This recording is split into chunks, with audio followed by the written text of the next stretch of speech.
We're going to have a look at Bach two-part Invention in F major. So this is a great piece. It's full of bounce. It's lots of fun. You need to feel a bit liberated to play this really well. So build in some liberation in your body right from the start. You've got your opening figure. So when you start this piece, take it a bit further.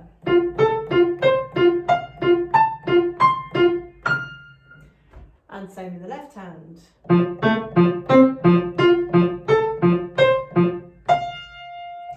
Have a look at all the different keys it comes for it in right at the beginning. So you've got C major, and left hand,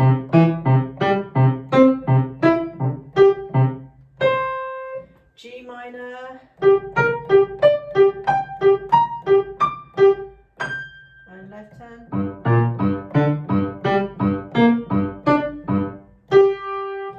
So have a think about how you're going to play that. Let's look at the F major one. So for the first one, keep your weight over your hand. Of course, we know we can reach those notes. They're not that far. It's a third up, a fifth up, and an octave up. But actually, to keep the relaxation and also to keep a really nice sonorous sound, you want to have your weight over your hand. So your hand does this movement, as you can see.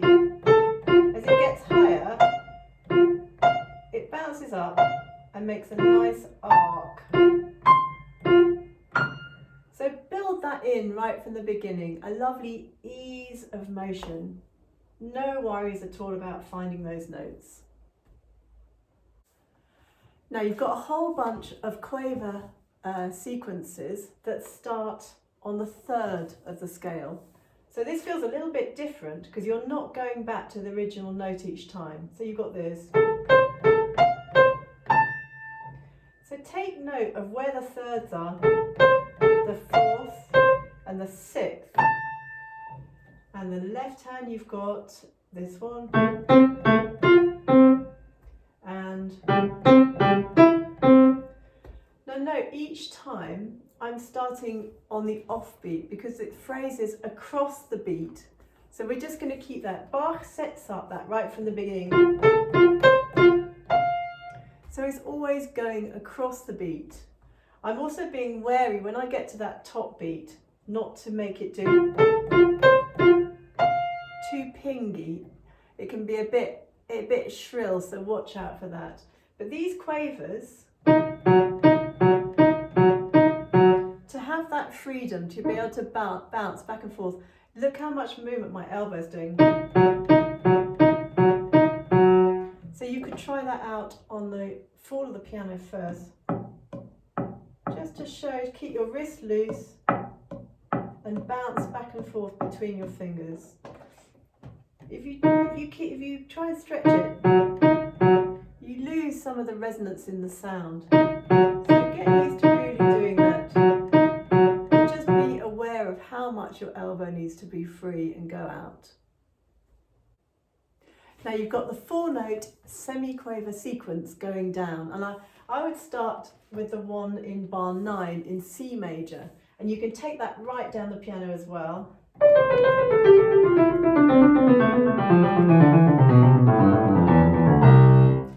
And the left hand too.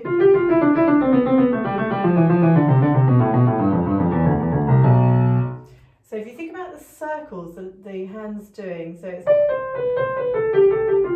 if you look at the wrist is going to do little circles just to keep that free and rolling.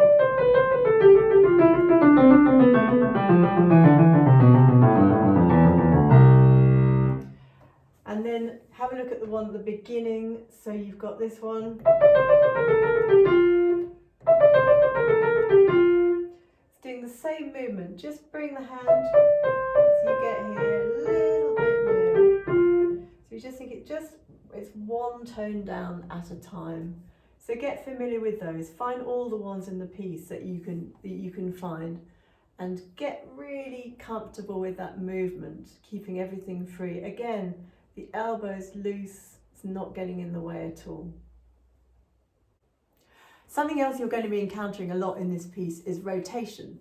So let's have a look at a 1 in bar 5 as a good starting point. So you've got a 1 and a 3, you've got this figure. So I would start with a 1-3 first.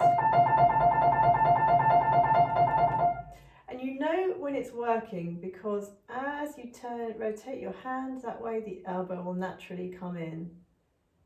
So you have this. And then,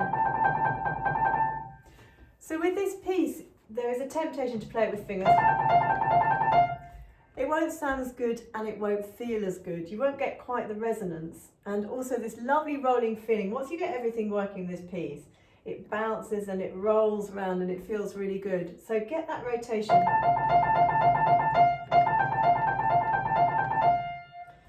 And then there's a nifty fingering. Change to a 4 there to get you down to the next one. And that will get you down to the piano. Now later on you've got some bigger rotations. You've got this one here. So work up to that. As you can see, the bigger the rotation, the bigger the interval, the more your elbow is going to be moving. And you've got these.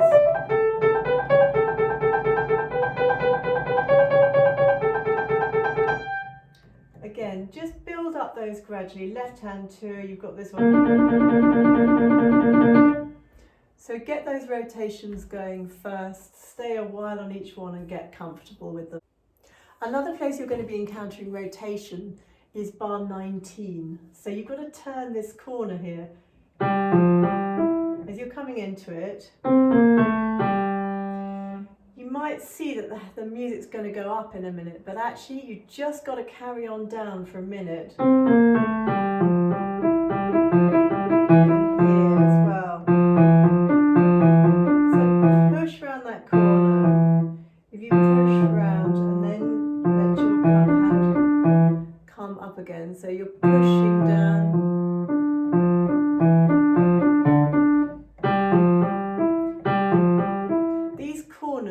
Need a bit of work to get them feel really nice. So it's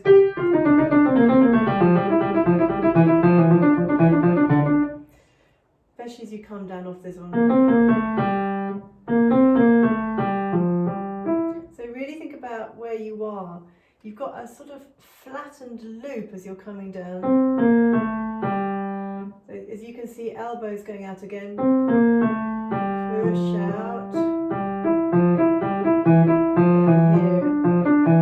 So the wrist does like a flattened oval shape.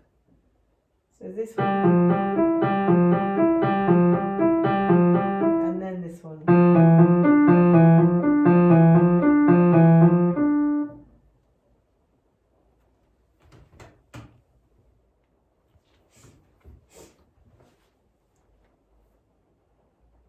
Another advantage of using rotation is when you have the synchronized passages here.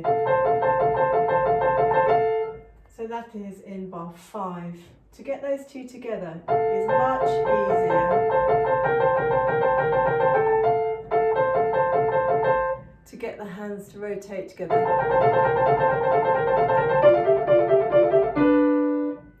So these ones just get the hands used to synchronizing.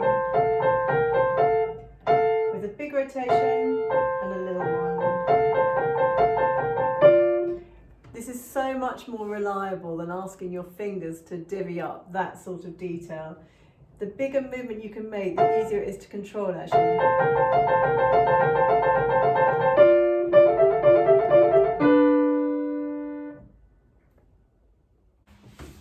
So I've spent quite a lot of time doing these hand separate practicings and really getting familiar with the different movements needed for this piece to feel really easy, to feel really free. Lots of elbow out and rotation, all these different elements. And then when I did start to put hands together, I would give myself some breathing spaces at the end of each phrase. And also it does help with your long-term phrasing of this piece as well, because you'll be phrasing across the bar line and basically doing what Bach has written and showing the different motifs really clearly. So I start something like this.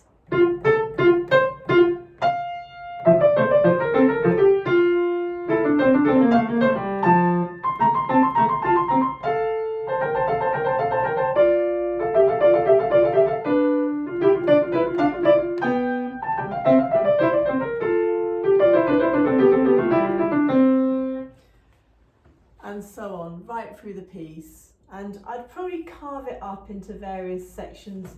So the first section I'd finish when you've got this, and then on to the next.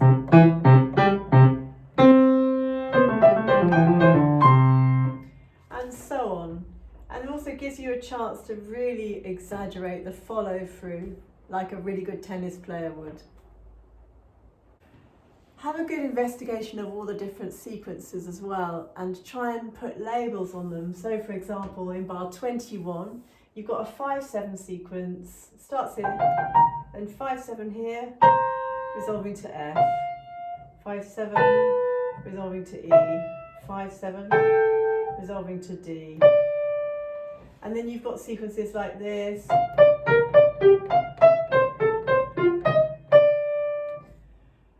So you're looking for the way he builds the chords and how the hands imitate each other.